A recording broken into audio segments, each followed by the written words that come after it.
அனைத்து தமிழ் உறவுகளுக்கும் வணக்கம். இன்றைய கதை வாண்டு மாமாவின் பலே பாலு பங்களா மர்மம்.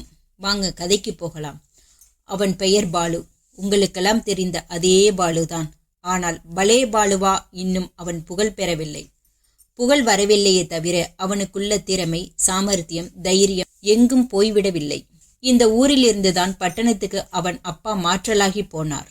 ஒரு சின்ன கிராமமும் அல்ல, ஆனால் பெரிய நகரமும் அல்ல. அமைதியும் இனிமையும் நிறைந்த ஊர்.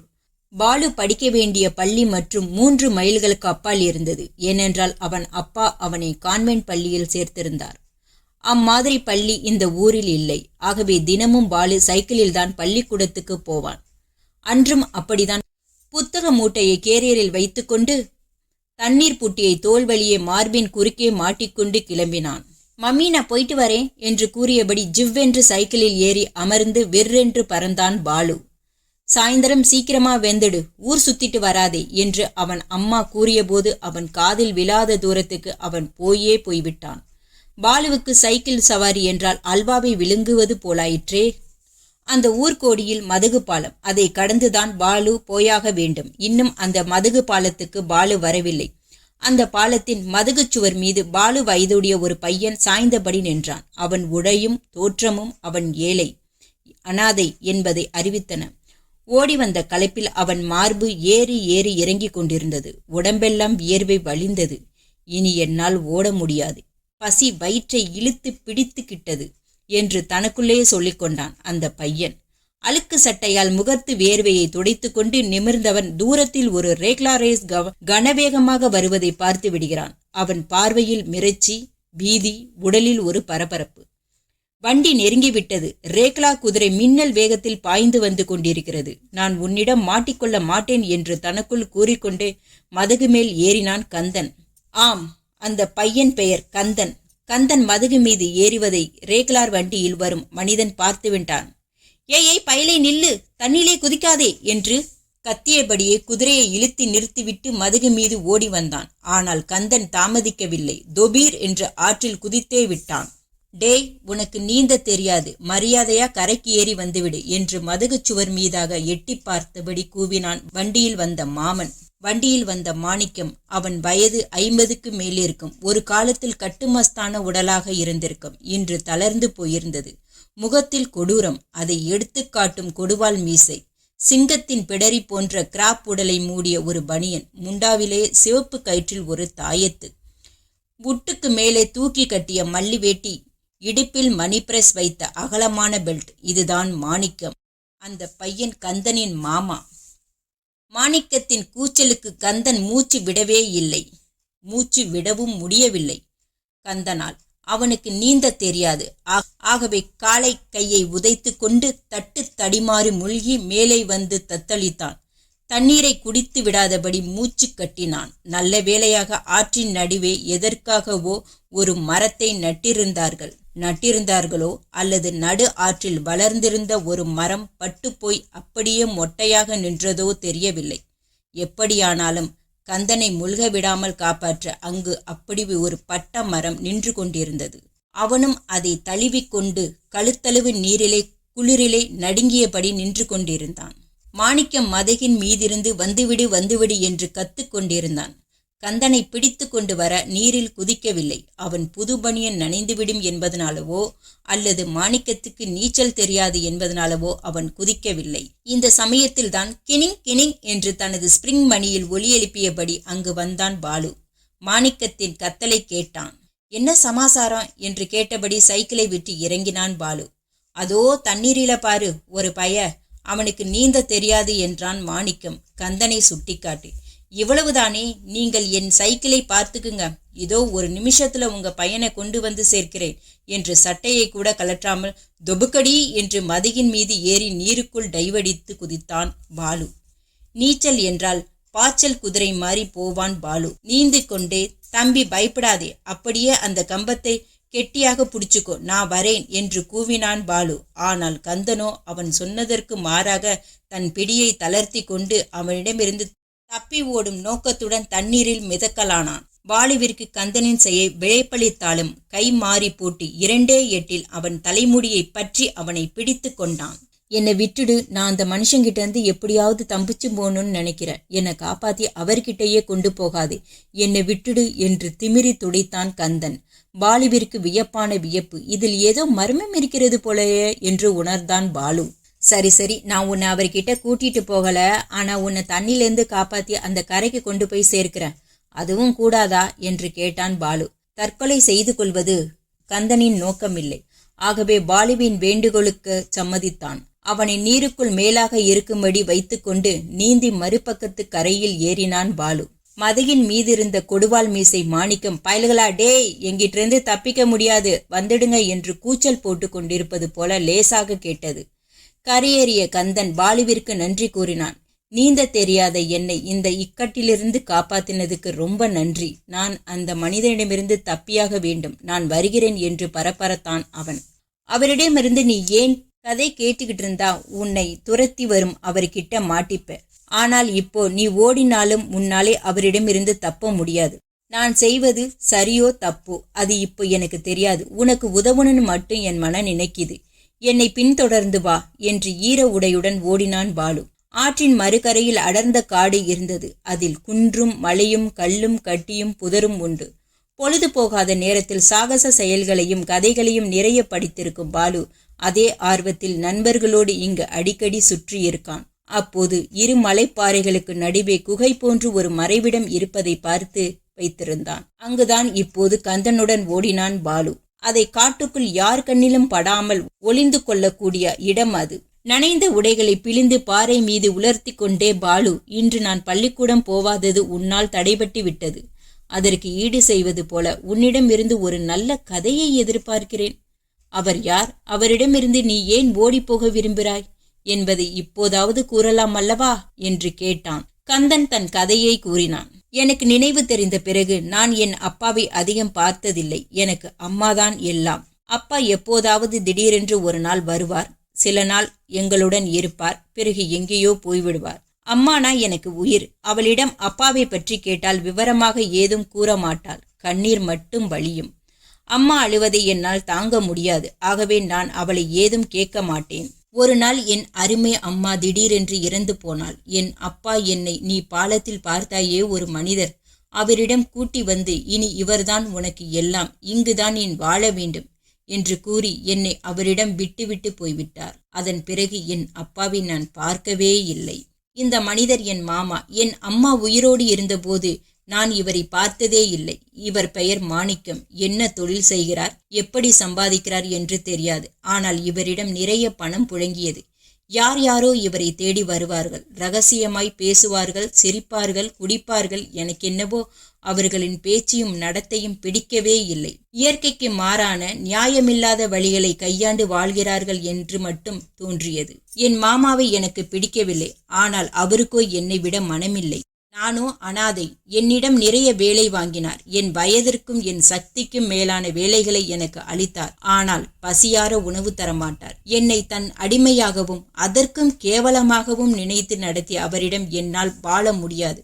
ஆகவே நான் ஒரு நாள் சத்தம் போடாமல் அவர் வீட்டிலிருந்து கிளம்பிவிட்டேன். என் துரதிர்ஷ்டம், வழியில் என் மாமா வீட்டுக்கு அடுத்த வீட்டுக்காரரை சந்திக்கும்படியாயிற்று. என் செய்கையை அவர்தான் என் மாமாவிற்கு தெரிவித்திருக்க வேண்டும் என்று நினைக்கிறேன்.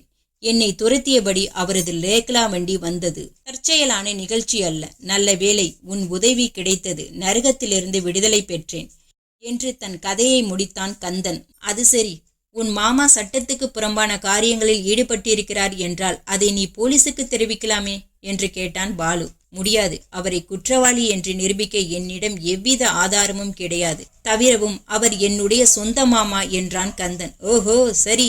எங்கு போய் எப்படி வாழப்போவதாக தீர்மானித்திருக்கிறாய்? மாமா வீட்டுக்கு அடுத்த வீட்டில் 2 ஆண்டுகளுக்கு முன்பு ஒருவர் இருந்தார். அவருக்கு என்னிடம் அனுதாபம் உண்டு. இப்போது அவர் இங்கிருந்து 50 எப்படியாவது அவரிடம் போய்விட்டால் என் வாழ்க்கைக்கு ஏதாவது ஒரு வழியை செய்வார் அவர் என்றார் கந்தன்.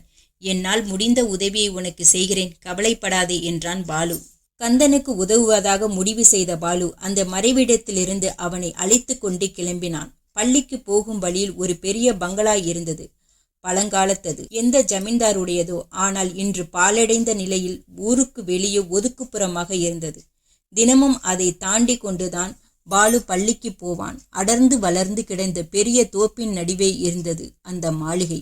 மர்ம கதைகளில் வரும் பங்களாவை போல அதை அடைந்த பாலு, இங்கு நீ 2 நாட்கள் கவலையில்லாமல் தங்கியிருக்கலாம்.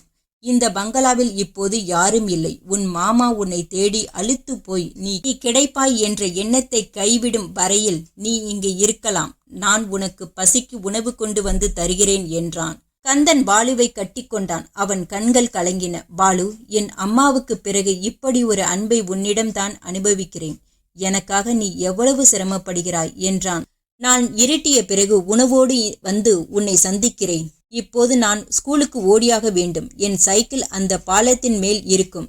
அதை பூட்டியிருப்பதனால் உன் மாமா அதை கிளப்பி கொண்டு போயிருக்க மாட்டாருன்னு நினைக்கிறேன். பயமில்லாமல் இருப்பாயல்லவா இங்கு? பயமா? என் மாமாவிடம் நான் ஒவ்வொரு வினாடியும் நடுங்கிக் கொண்டு வாழ்ந்தேன்.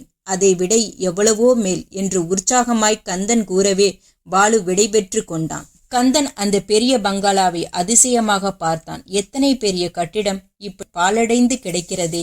ஒரு காலத்தில் இது ரொம்ப அழகாக இருந்திருக்க வேண்டும் என்று எண்ணியபடியே அதனுள் புகுந்து ஆராய்ந்தான். விசாலமான கூடங்களும் அறைகளும் இருந்தன. அங்கங்கே குப்பை கூலங்கள். இவனைப் போலவே வழிப்போக்கர்களோ பிச்சைக்காரர்களோ அங்கு தங்கி சமையல் செய்திருக்கிறார்கள் போல் இருந்தது. அங்கங்கே கரியும் விறகும் சாம்பலும் காணப்பட்டன. சில சாமான்கள் உடைந்தும் மக்கியும் நாசமாக இருந்தது. திடீரென்று கிரிச்சென்று ஒரு சத்தம். தைரியசாலியான கந்தனின் நெஞ்சமே தடதடுத்தது. ஏதோ கதவு காற்றில் அசைந்திருக்கலாம் என்று திட்டமிட்டு கொண்டான். மெல்ல நடந்தான். மறுபடியும் தடால் என்று ஒரு சத்தம். கந்தனுக்கு அதிர்ச்சி. சற்றென்று கீழே கிடந்த ஒரு உடைந்த களியை கையில் எடுத்து கொண்டான். யாரது? யார் இங்கே என்று கேட்க நினைத்தான். ஆனால் குரல் குளறியது. ஏதோ சாமான்கள் சரிந்து விழும் போன்ற சத்தம். கையில் களியுடன் அங்கு போனான். பாதி திறந்திருந்த ஒரு அறைக்குள்ளிருந்தான். பாதி திறந்திருந்த ஒரு அறைக்குள்ளிருந்துதான் அப்படி சத்தம் வந்தது. துணிவை கூட்டிக் கொண்டு உள்ளே எட்டி பார்த்தான். தட்டுமுட்டு சாமான்கள், உடைந்த நாற்காலி, மேஜை, சட்டி, பானை, குச்சி இருந்தார்கள். பூட்டி இற்று போய் தானாக கதவு திறந்திருக்கிறதா அல்லது யாராவது பூட்டை உடைத்திருப்பார்களா என்று கந்தனுக்கு யோசிக்க நேரமில்லை. முழு இருட்டு. உள்ளே நல்ல வெளிச்சமும் இல்லை. யாரது? யாராக இருந்தாலும் வெளியே வாருங்கள் என்று கத்தினான் கந்தன். அப்படி கத்துவது அவனுக்கே வேடிக்கையாக இருந்தது. கொஞ்ச நேரம் சலனமே இல்லை. அவன் இதய துடிப்பை தவிர பிறகு மியாவ் என்று ஒரு குரல் கேட்டது. கவிழ்ந்து கிடந்த ஒரு கள்ளிப்பெட்டியில் அருகிலிருந்து ஒரு பூனை தலையை நீட்டி மறுபடியும் மியாவ் என்றது. திகிலோடு நின்று கொண்டிருந்த கந்தன் குபீரென்று சிரித்து விட்டான். அட, நீதானா? என்னை போல நீயும் இந்த வீட்டில் தங்கியிருக்கிறாயா? நீயும் அனாதையா என்று அந்த பூனைக்குட்டியை எடுத்து அணைத்து கொண்டான். இனி நீயும் நானும் தோழர்களாக இருப்போம் என்றபடி அதன் பட்டுடலை தடவி கொடுத்தான். பூனையும் சுகமாக கண்களை மூடிக்கொண்டு அவன் அணைப்பில் சுருண்டு சுகமாக முடங்கிக் கொண்டது. அங்கு கிடைந்த பொருள்களை ஆராய்ந்தான் கந்தன். ஒரு மெழுகுவர்த்தி கிடைத்தது. காலி பெட்டிகள் சிலவற்றை ஒன்று சேர்த்து போட்டான். அதிக குப்பையில்லாத ஒரு அறையில் படுக்க உட்கார வசதியாக காலி சீசா ஒன்றும் கிடைத்தது. அதன் வாயில் மெழுகுவர்த்தியை திணித்து காடா விளக்கு போலாக்கினான். அவன் அதிர்ஷ்டம் ஒரு நெருப்பு பெட்டி கூட கிடந்தது. அங்கு யாரோ விட்டுவிட்டு போய்விட்டார்கள் போல. இரவு இருட்டுக்கு இந்த மெழுகுவர்த்தி உதவியாக இருக்கும். பொழுது போக தோழனாக நீயும் கிடைத்து விட்டாயே என்று பூனைக்குட்டியை அணைத்து கொண்டான். மாலையில் பாலுவின் வீடு தேடி ஏட்டையா ஏழுமலை வந்தார். பாலுவும் வீட்டில் இருந்தான். போலீஸ்காரரை கண்டதும் பாலுவின் அப்பாவிற்கு வியப்பாகவும் திகைப்பாகவும் இருந்தது. என்ன சார், வாங்க, என்ன விசேஷம் என்று வரவேற்றார். உங்க பையன் பாலுவை பத்தி தான் சார். பள்ளிக்கூடத்திலிருந்து வந்து விட்டானா என்றார் ஏட்டு ஏழுமலை.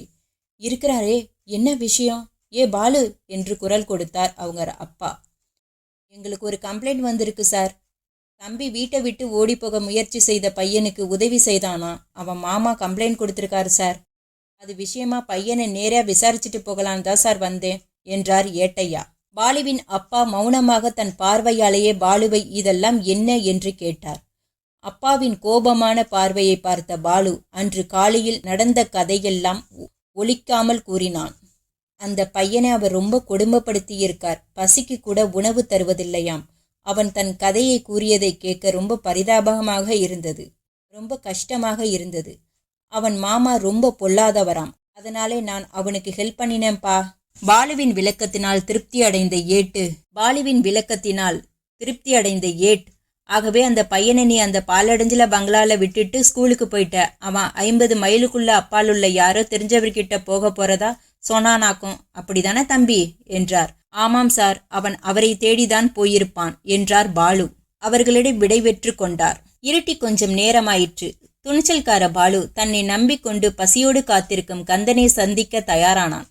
மாலையிலேயே அவனுக்கு தருவதற்காக உணவை தயாராக ஒரு பையில் எடுத்து பத்திரப்படுத்தி இருந்தான். கந்தன் நினைவினால் பாலுவிற்கு பசிக்கூட தெரியவில்லை. நல்ல வேளை, போலீஸ்காரர் அதிகம் குடையவில்லை, அப்பாவும் அப்செட் ஆகவில்லை என்று நிம்மதியடைந்தான் பாலு.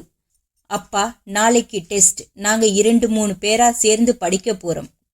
கணக்கு பிள்ளை பையன் ராமசாமியோடு அவன் வீட்டிலே வர கொஞ்சம் லேட்டானாலும் கவலைப்படாதீங்க என்று கூறியபடி கிளம்பினான் பாலு. தவறான வழிக்கு போக மாட்டான், பொய் சொல்ல மாட்டான் என்று நம்பிக்கை கொண்டிருந்தார் அவர் அப்பா. ஆகவே அவன் செயல்களுக்கு குறுக்கு விசாரணை செய்வதில்லை அவர்கள். கந்தனுக்கு தர வேண்டிய உணவுடன் கால்களை 8 போட்டு நடந்தான் பாலு. 1 மைல் போக வேண்டுமே. நிலவு திட்டு திட்டாக சாலைகளில் கோலம் போட்டிருந்தது. பாவம், கந்தன் காலையிலிருந்து பட்டினியாக கிடைக்கிறான், களைத்து போய் தூங்கியிருப்பான் என்று நினைத்தபடியே நடந்தான். நிழலுக்கு நிழல் பதுங்கியபடி ஒரு உருவம் அவனை பின்தொடர்ந்து கொண்டிருந்தது. பாவம் பாலு அதை உணராதவனாக வேகமாக நடந்து கொண்டிருந்தான். பெரிய பெரிய மரங்கள் சூழ்ந்திருந்ததால் அந்த பெரிய கட்டடம் இருளில் மூழ்கி கிடந்தது. இரவு வேளைகளில் வெளியே கிளம்பினால் எப்போதும் பாலுவிடம் டார்ச் விளக்கு இருக்கும். அதன் உதவியால் வாசல் பக்கத்தை ஆராய்ந்தான். கதவு திறந்திருந்தது. பாவம், கந்தன் பசியினால் களைத்து தூங்கி போயிருப்பான் என்று எண்ணியபடி கந்தா கந்தா என்று குரல் கொடுத்தான். கட்டடத்தின் உள்ளே போய் வெளியில் மரங்களிடையே காற்று புகுந்து ஊ என்று ஒலியை எழுப்ப அது உள்ளே அச்சம்புட்டும்படியாக எதிரொலி செய்தது. பாலுவை தொடர்ந்து வந்த உருவம் ஒரு இருண்ட பகுதியில் மறைந்து நின்றபடி, இந்த பையன் இந்த வேளையில் இங்கே ஏன் வந்திருக்கிறான்? காலையில் கந்தனுக்கு உதவி செய்த பையனல்லவா இவன்? ஒருவேளை கந்தன் இங்கேதான் ஒளிந்து கொண்டிருக்கிறானோ என்று எண்ணமிட்டது இந்த உருவம். இது மாணிக்கம்தான் என்பதை இப்போது நீங்கள் புரிந்து கொண்டிருப்பீர்களே. பாலு அந்த பங்களாவில் இங்கும் அங்கும் கந்தா கந்தா என்று கூப்பிட்டு கொண்டே தேடினான். ஆனால் எங்கிருந்தும் அவன் குரலுக்கு பதிலில்லை. ஒரு அறையில் 2-3 உடைந்த பெட்டிகளை ஒன்று சேர்த்து போட்டு அதன் மீது கிழிந்ததோர் மெத்தையை விரித்திருந்தது. அருகிலே கையுடைந்த ஒரு நாற்காலி, அதன் மீது கண்ணாடி புட்டியின் வாயில் சொருகிய மெழுகுவர்த்தி ஆடாமல் அசையாமல் எரிந்து ஒளி பரப்பி கொண்டிருந்தது. ஆனால் அந்த படுக்கையில் கந்தனை காணவில்லை. இவற்றை கண்டு வசதியாக தூங்க இப்படி ஒரு படுக்கை தயார் செய்திருப்பது கந்தனாகத்தான் இருக்க வேண்டும். ஆனால் அவன் எங்கே? பாலுவின் உள்ளம் கேட்டது. ஆனால் விடை கிடைக்கவில்லை. கந்தன் எங்கேயோ மாயமாக மறைந்து போனானா என்ற வினா விஸ்வரூபமாகி பாலுவின் நெஞ்சை கலக்கியது. இத்தனை நேரமும் பாலுவை நிழல் போல பின்தொடர்ந்து பின்னாலேயே வந்து கொண்டிருந்த மாணிக்கம். ஆனால் பாலுவின் எண்ணமெல்லாம் கந்தனை பற்றியேதான் இருந்தது. மாணிக்கம் அவன் சிந்தனையில் இடம்பெறவில்லை. டார்ச் விளக்கினால் அநேகமாக வீட்டின் எல்லா பகுதிகளையும் ஆராய்ந்து விட்டான் பாலு. கந்தன் இருப்பதற்கான அடையாளமே காணும். மறுபடியும் மெழுகுவர்த்தி எரிந்து கொண்டிருந்த அறைக்கு வந்தபோது டார்ச் விளக்கின் ஒளி ஒரு மூலையில் ஏதோ சுட்டிக்காட்டுவது போலிருந்தது. புழுதி படிந்த தரையில் விரல்களால் ஏதோ எழுதியது போல நெஞ்சு துடிப்புடன் குனிந்து அதன் மீது டார்ச் ஒளியை பரவ விட்டான் பானு. கோணமானலான கையப்பத்தில் அபாயம் கந்தன் என்று எழுதியிருந்தது. பாலுவுக்கு திகீர் என்றது. அபாயம் என்றால் ஐயோ, கந்தனுக்கு என்ன நேர்ந்ததோ தெரியவில்லையே என்று அவன் வாய்விட்டு கூறிய அதே நேரத்தில் அவன் பின்னால் இருந்த கட்டை குரலில் மாணிக்கம், டே பொடியா, என்ன இதெல்லாம்? கந்தனை என்ன செய்தாய்? உண்மையை சொல்லிடு.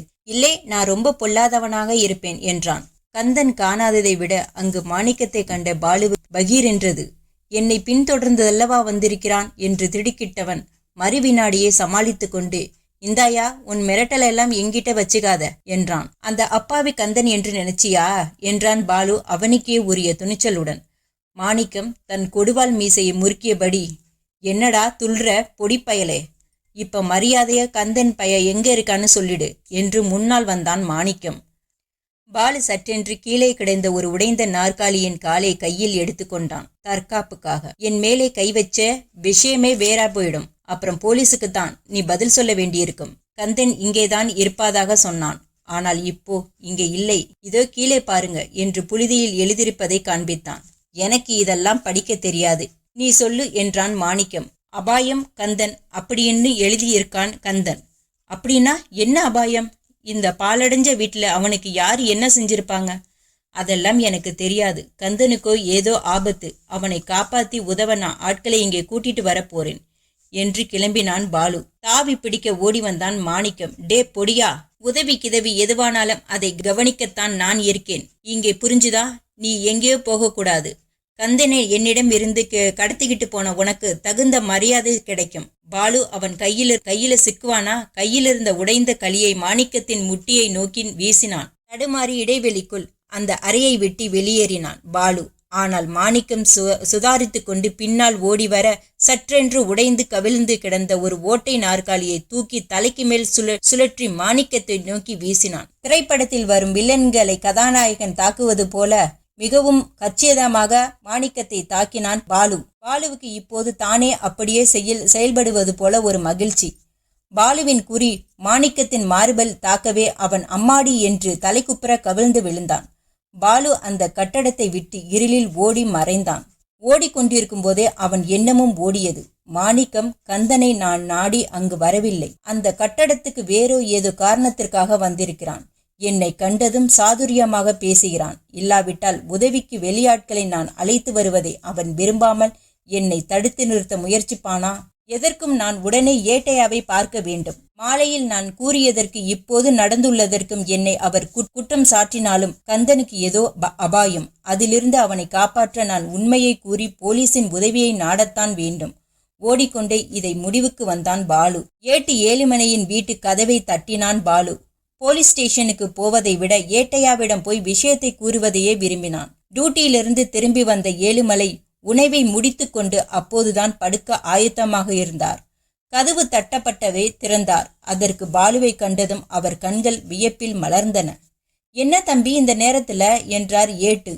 ஓடி வந்த வேகத்தில் மூச்சு வாங்கிற்று பாலுக்கு. அவரிடம் அன்று மாலை சொல்லாமல் மறைத்த விவரங்களை கூறிய பாலு, ராத்திரி அவனுக்கு நான் உணவுடன் அந்த பாலடைந்த பங்களாவுக்கு போனேன் சார். ஆனா கந்தன் அங்க இல்லை. அது மட்டுமில்லை, தரையில் படுத்திருந்த புழுதியில் அபாயம் கந்தன் என்று எழுதியிருக்கிறது. அதை கந்தன் தான் எனக்கு அறிவிக்க எழுதியிருக்க வேண்டும். நீங்கள் உடனே ஏறான். தம்பி, நீ சாயந்தரமே இதை என்கிட்ட சொல்லியிருந்தா கந்தனுக்கு அபாயம் இல்லாம காப்பாத்தி இருக்காமல்லையா? இப்போ நீ பெரிய சிக்கலில் மாட்டிக்கிட்டாயே. சரி கிளம்பு போவோம் என்று சட்டையை மாட்டிக்கொண்டு கிளம்பினார் ஏழுமலை. ஏட்டையாவுடன் பாலு மறுபடியும் அந்த பாலடைந்த பங்களாவுக்கு வந்தபோது அது அமைதியாக இருந்தது. பாலு டார்ச் விளக்கொலியில் வழிகாட்டி கொண்டே உள்ளே புகுந்தான். ஏழுமலை பின்தொடர்ந்தார். இங்கேதான் ஏட்டு சார், இதோ இந்த இடத்தில் தரையில் என்று டார்ச்சை இங்கும் அங்கும் அடித்தபடி அதை தேடினான். அவன் குரலில் அவநம்பிக்கையும் பரபரப்பும் கலந்திருந்தன. தரையில் எழுதியிருந்த அபாய அறிவிப்பு எழுத்தை காணவில்லை. பாலுவின் தவிப்பை கண்ட ஏட்டு, என்ன தம்பி, மர்ம கதையெல்லாம் நிறைய படிப்பாய் போலிருக்கிறதே என்றான் ஏளனமுடன். சத்தியமா சொல்றேன் சார், இங்கேதான், இதோ இந்த இடத்துலதான் சார் எழுதியிருந்தது. யாரோ இதை வேணும்னு அழைச்சிருக்காங்க பாத்தீங்களா? அங்க போய் புழுதிய ஒரே சீரா இருக்கு, இங்க பாருங்க கலைஞ்சிருக்கு என்று நான் பொய் சொல்லவில்லை என்று கூறினான். அதே சமயம் ஏதோ ஒரு சத்தம், முக்கி முனகும் ஒளி, மூச்சு திணறலுடன் அவஸ்தைப்படுவோரின் திணறல் கேட்டது. உன்னிப்பாக அதை உற்று கேட்டான் ஏட்டையா. அதென்ன, உனக்கு கேக்குதா தம்பி என்றார். ஆமாம் சார், யாருக்கும் ஏதோ ஆபத்து, உதவி வேண்டி ஒலி கொடுக்கிறார். பேச முடியாத நிலையில் டார்ச் விளக்கேக்க சுழற்றி வீசியபடி ஒளி வந்த திசை நோக்கி ஓடினான் பாலு. ஏட்டு பின்தொடர்ந்தார். அங்கு ஓரிடத்தில் தரையில் மூட்டை போல கட்டுண்டு கிடந்த மாணிக்கம் அவன் கைகள் இரண்டையும் பின்னால் கட்டப்பட்டு இருந்தது. வாயில் ஒரு துணியுடன் இருந்தார். அவர் கூச்சல் போட முடியாத நிலையில் இருந்தார். மாணிக்கம்னா கந்தனுடைய மாமா. இவரை யார் இப்படி கட்டி போட்டாங்க? டார்ச் அவன் மீது ஒளி பாயும்படி நின்றான் பாலு. ஏட்டு ஏழுமலை குனிந்து மாணிக்கத்தின் கட்டுகளை தளர்த்துவதில் ஈடுபட்டிருந்தார். அப்போது சார் சார் பீதியுடன் கூவினான் பாலு. அது என்னது உங்களுக்கு தெரியுதா? ஏதோ எரியிற வாசனையும் புகை நெருப்பும் இருக்கிற மாதிரி இருக்கே என்று கலங்கினான் பாலு. ஏட்டு ஏழுமலை நிமிர்ந்து பார்த்தார். எதிரில் உள்ள ஹாலிலிருந்து திகுதிகு என்று தீ ஜாவாலி கொழுந்துகள் போல நர்த்தனமாடியபடியே சிரித்து கொண்டிருந்தன. தம்பி, இந்த பங்களாவில் எங்கேயோ தீப்பிடிச்சு வேகமாய் பரவிக்கிட்டு வருது. இந்த மனுஷனை வெளியே கொண்டு போகணும். இவனுக்கு நீ நினைவு இல்லை. கொஞ்சம் இப்படி புடி பார்க்கலாம் என்றார் ஏட்டு. ஆனால் பாலுவின் எண்ணமெல்லாம் கந்தனாக இருந்தது. கந்தன் என்ன ஆனான் சார்? அவனும் இதே பங்களாவில் தான் எங்கேயோ இருக்கணும். அவனுக்கு ஆபத்து சார், அவனை காப்பாத்தி ஆகணும் சார் என்று ஓடினான். அந்த ஜுவாலையில் வெளிச்சத்தின் அந்த ஹாலின் கோடியில் ஒரு மாடிப்படி இருந்தது. அதை நோக்கி ஓடினான். தம்பி தம்பி, பாலு மேலே போகாதே. இந்த பழங்காலத்து கட்டடம், ஏய் முரட்டு பையனாக இருக்கிறாயே, வீணா ஆபத்திலே சிக்கியாதே, வந்துடு என்று கத்தினான் ஏட்டையா. பாலு நிற்கவில்லை, நிதானிக்கவில்லை, திரும்பவில்லை. கந்தா கந்தா என்று கூவிக்கொண்டே மாடிப்படிகளில் ஏறி ஓடினான். மாடியில் உள்ள ஒவ்வொரு அறையினுள்ளும் புகுந்து தேடினான். இங்கு இல்லை, இங்கும் இல்லை, எங்கேயும் இல்லை. ஐயோ கந்தா, உனக்கு என்ன ஆபத்து என்று பரிதாபமாக கூவியபடி பைத்தியம் போல் இங்கும் அங்கும் ஓடினான். புகை கண்களையும் நெஞ்சையும் கரிக்கச் செய்தது. கமரல் எடுத்து இருமினான். மூச்சு விட முடியாமல் திணறினான். புகை மூட்டத்திலும் அனல் காந்தலிலும் அல்லல் பட்டபடி பாலு கந்தனை தேடி கொண்டிருந்த போது ஏட்டுதான் ஒருவராகவே மாணிக்கத்தை வெளியே தூக்கி போய் ஒரு மரத்துடன் கட்டி போட்டுவிட்டு அவரும் உள்ளே விரைந்தார். அவரது நோக்கம் ஆபீசர் வீட்டு பையன் பாலுவை காப்பாற்ற வேண்டும் என்பதுதான்.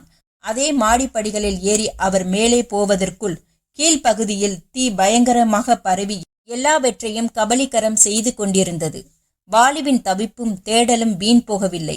ஒரு அறைக்குள்ளிருந்து உதவி உதவி என்று குரல் கேட்டது. அதை நோக்கி ஓடினான் பாலு. அதே சமயம் ஏட்டும் அங்கே வந்து விட்டார். அந்த அறையின் கதவு உட்புறமாக தாளிடப்பட்டிருந்தது. பாலு அதை மூர்க்கமாக தட்டி கொண்டிருந்தான். கதவு திறங்களேன், இந்த வீடு முழுவதும் தீப்பிடித்து எரிந்து கொண்டிருக்கிறது என்று கத்தினான் கமரும் குரலில். ஏட்டையாவை கண்டதும், சார், கந்தனின் குரலை சற்று முன்பு இந்த அறைக்குள்ளிருந்து கேட்டேன். ஆனால் கதவு பூட்டி இருக்கிறது என்றபோது அவன் அழுதே விடுவான் போலிருந்தது. ஏட்டு ஏழுமலை தன் சட்டையை கலற்றி வலக்கையை மூடி சுற்றி கொண்டான். தம்பி, நீ இப்படி ஒதுங்கி நில்லு. இந்த கதவு மேலே மோதி இதை உடைத்துதான் திறந்தாகணும். கட்டடத்திலே தீ வேகமாக பரவிக்கிட்டு வருது என்றபடி அந்த கதவின் மீது வேகமாய் ஓடிப்போய் மோதுவதற்கு தயாரானார் ஏட்டையா. பாலு ஒதுங்கி கொண்டான்.